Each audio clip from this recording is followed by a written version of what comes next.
Thank you for your testimony. The chair now recognizes Dr. غروسمان for 5 minutes for your opening statement. Thank you for the opportunity to address you. My name is Miriam غروسمان. I am a board-certified child, adolescent, and adult psychiatrist, author, and senior fellow at Do No Harm. I have been taking care of patients for 45 years. I'm going to use my time to respond to Dr. McNamara. First, I'm struck by her use of the phrase, sex assigned at birth. Sex is not assigned at birth. Sex is established at conception, and it's recognized at birth, if not earlier. Dr. McNamara claims that her views are science-based, but to claim that sex is assigned at birth is without any scientific basis whatsoever. Its language misleads people, especially children, into thinking that male and female are arbitrary designations and can change. That is simply not true. Dr. McNamara claims that social and medical interventions are the only evidence-based treatment and that scientific evidence shows it is life-saving. Without it, she's warning us, kids will commit suicide. Well, a growing number of countries have effectively banned the care to which she's referring.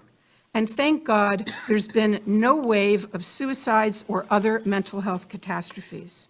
3 years ago, Finland placed strict limitations on medical interventions for minors. Sweden did the same thing after a 14-year-old girl was found to have osteoporosis and spinal fractures from puberty blockers. An investigation concluded, quote, the risks of anti-puberty and hormone treatment for those under 18 currently outweigh the possible benefits. The UK conducted a review and called the evidence very low. They've also placed severe restrictions on the care that Dr. McNamara calls life-saving. Norway also analyzed the data and has made similar changes in policy. The National Academy of Medicine in France warned, quote, great medical caution must be taken in children and adolescents given the vulnerability of this population and the many undesirable, even serious complications the therapies cause. Doctors in New Zealand and Australia have published similar statements.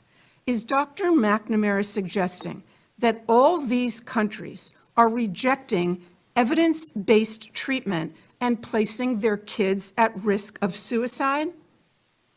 Regarding that point of view, Finland's gender expert, Dr. Rita Kaltiela, said, quote, it's purposeful disinformation, the spreading of which is irresponsible.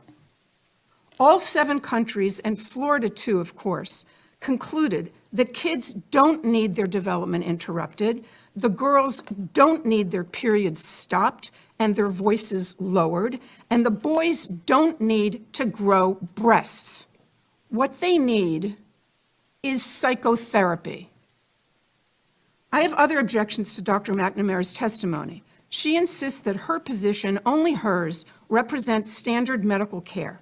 What she doesn't want you to know is that there is no standard. There's a debate. There's a fierce debate. And on the side opposite her stand such prominent figures as Stephen Levine, Kenneth Zucker, Paul McHugh, and James Cantor, among others. These doctors are giants in the field. They have been treating transgender patients and gathering data and publishing papers about them, and I mean no disrespect here, but since before Dr. McNamara was born. The point is that those veteran clinicians and others who have wisdom and experience are ignored because they disagree with the current narrative. They're against medical interventions for the same reason those 7 countries are. There is no evidence of long-term benefit, but there is evidence of harm. I'll end by quoting Jamie Reed, the courageous whistleblower from the Children's Gender Clinic in St. Louis. I believe that that hospital receives the medical education funding that we're discussing today.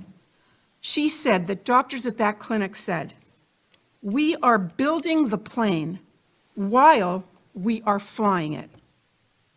We are building the plane while we are flying it. That's how they described the treatment at their gender clinic. Our precious tax dollars should not support such a perilous experiment. Thank you.